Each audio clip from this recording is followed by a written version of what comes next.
Good morning. And Charles, thank you for that presentation, because I think it really did give us a challenge. How do we actually lever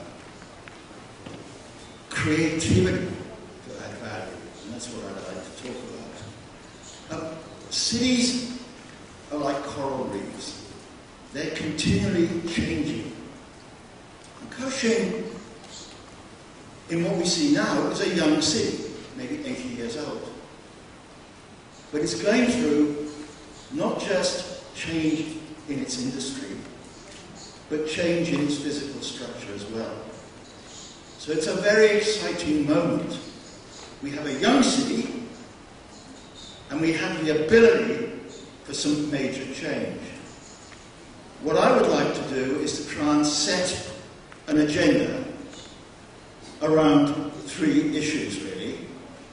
What will be the new city form and structure in a world which is changing through information and communications technology? Secondly, what is the nature of work as it relates to living and pleasure and leisure in this new changing environment of ICT? And thirdly, how, as a city, do you become a leader and not a follower?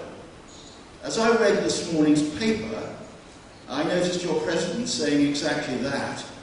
We cannot be just people who are repeating what other people are doing. We've actually got to be genuinely new and leading. So if we begin to then say, what is the city?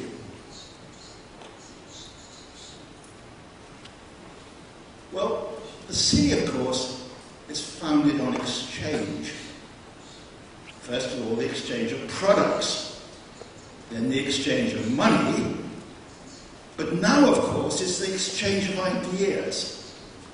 And what is exchange about? It's all about talking to each other. Actually, it's not that. You're all sitting there listening to us. It's this. It's round. It's everybody talking evenly, equally to each other in an open way that we are prepared to say nasty things. We have to question.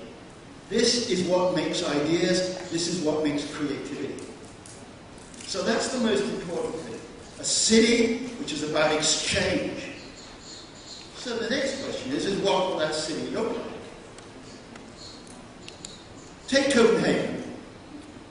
Climb on the left, 500,000 people. That wonderful image,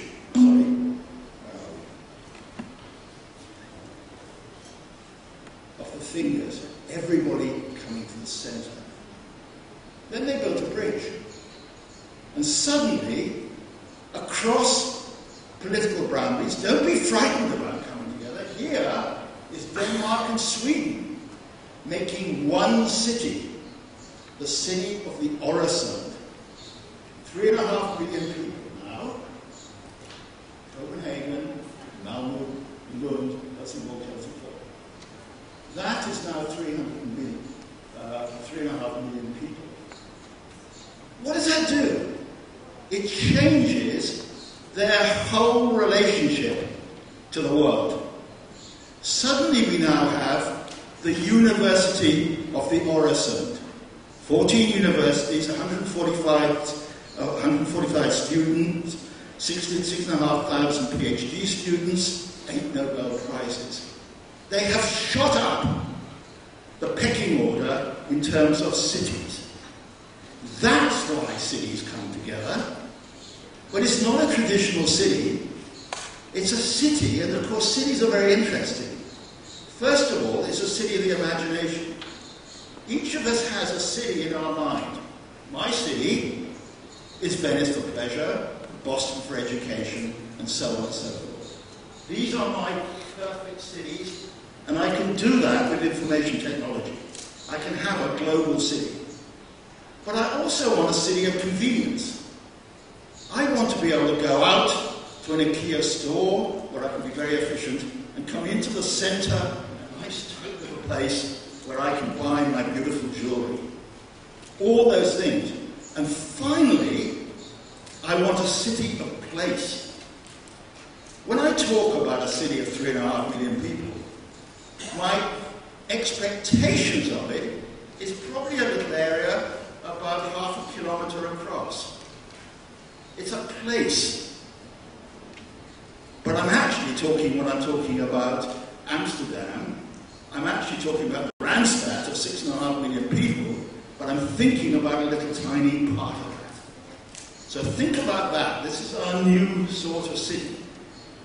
Imagination, convenience, and place. Now, we used to rather clearly think of zoning, the home, the work. I would argue now that we have the third place.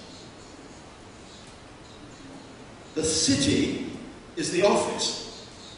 I no longer need to go to an office to work. I need to go there to meet often, but I can work at home, in the train, in the hotel, all over the place. That is my work environment and home. But what I need now, remember my thing of exchange, is places where I can come together for genuine creative interaction. Is that education or is that selling? The Apple Store. Well, the Apple Store is now much more than a place you just sell a product. You learn how to use that product.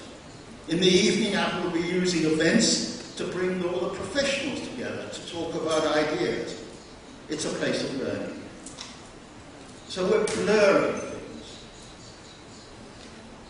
Take this, VW's factory. That's a very unusual factory. That factory in Dresden is where we do the final assembly.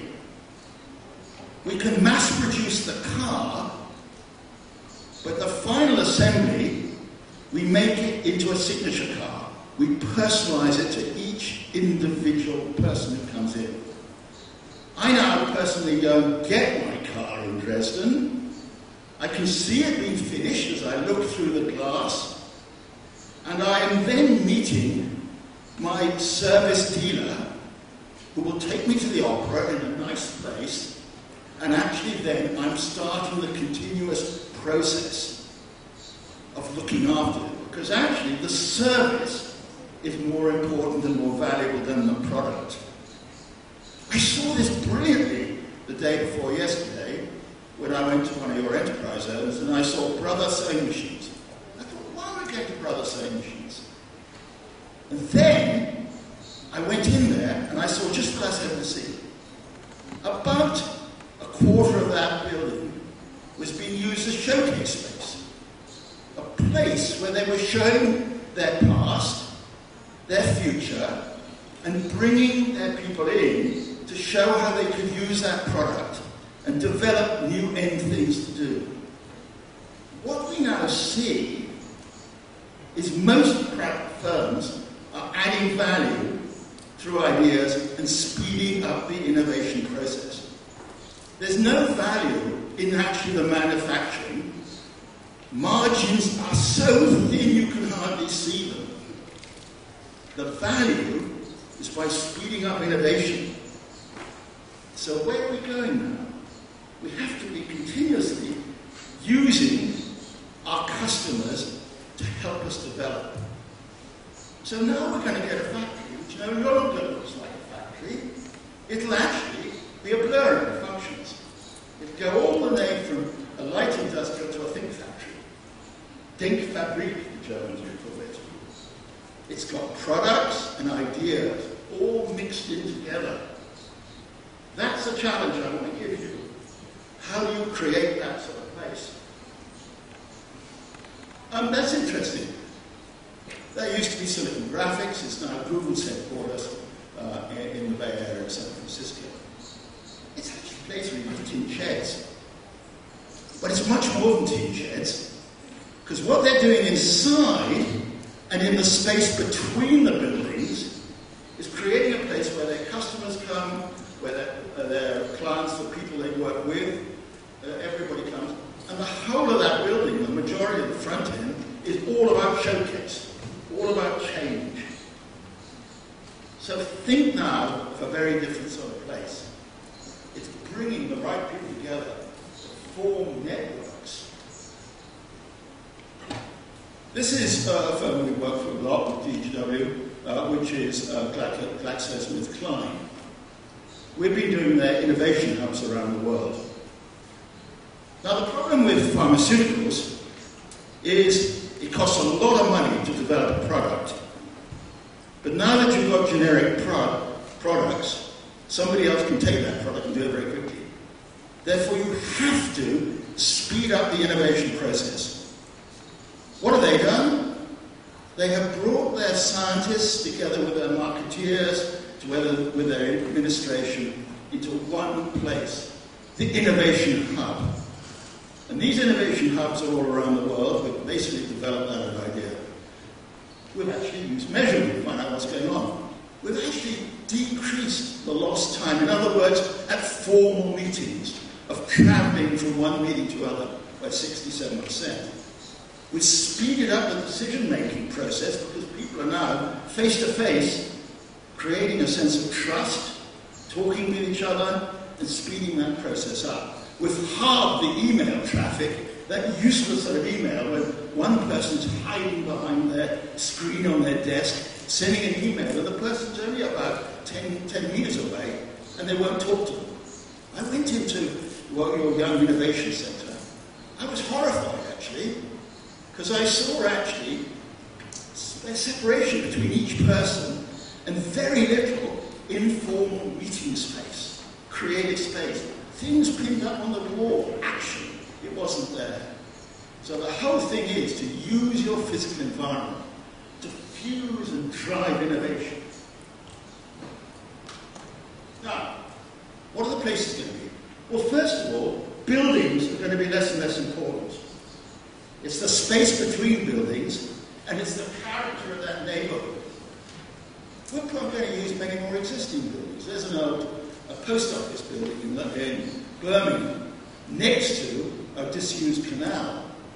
What's happened, it's converted, it's got not just offices, it's got the BBC in there, the radio people, all sorts of entertainment. The whole thing is transformed as an exciting place to be. You don't want to go to work and there's nowhere to go. You want to go to work and talk to other people. You want to actually be in an exciting place. Now, what's that going to mean for planning? What I saw yesterday was that you have the ability to do comprehensive planning because you have the actually ability to go out and get land, put it together. But you don't then want to do a very strict blueprint master plan. You need a strategic framework of, I would suggest, 3 things.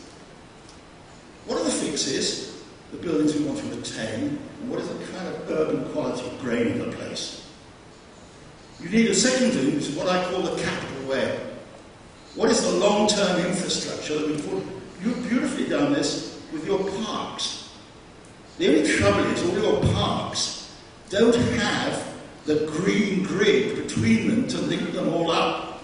I've just got a park here and a park over there. I haven't got it as part of the city, all linking together. And the final thing is you want something to give the quality of the place. 3 drawings, it's all you need. But alongside it, you need a program of construction, large projects, small projects, some which are independent, you can do them whenever you want to. Others, if you don't do them, you can't do something else. That's critical. And a program of events.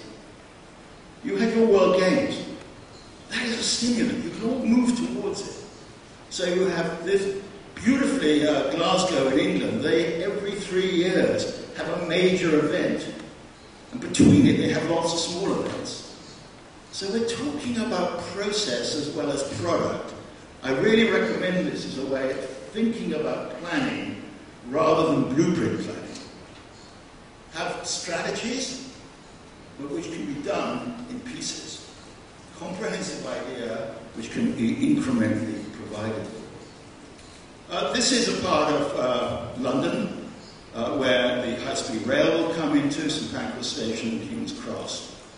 A huge empty railway site. Now, that's taken 20 years just in planning, and it's only just starting. But the interesting thing about it is while we've been waiting for it to start, all sorts of informal development has been happening around it. It's what I call the halo effect. Have big plans, but recognize that they're going to stimulate things which are going to happen very quickly all around. And link and merge those two things together is important. And that plan isn't just offices, it's housing. Let's get back. But also, in the old buildings, it's the huge University of the Arts. That's going to be an important element alongside mixed-use working, housing, and linking back to the existing city. With the old British Library over here, a wonderful area over here called Regent's Quarter, which is existing buildings, new buildings interwoven within it as a mixed-use area, merging the whole lot together, and this building here, which is called King's Place. Now that's an interesting building. Ostensibly an office building, but they've gone as far down as they've gone up. And below, it has in fact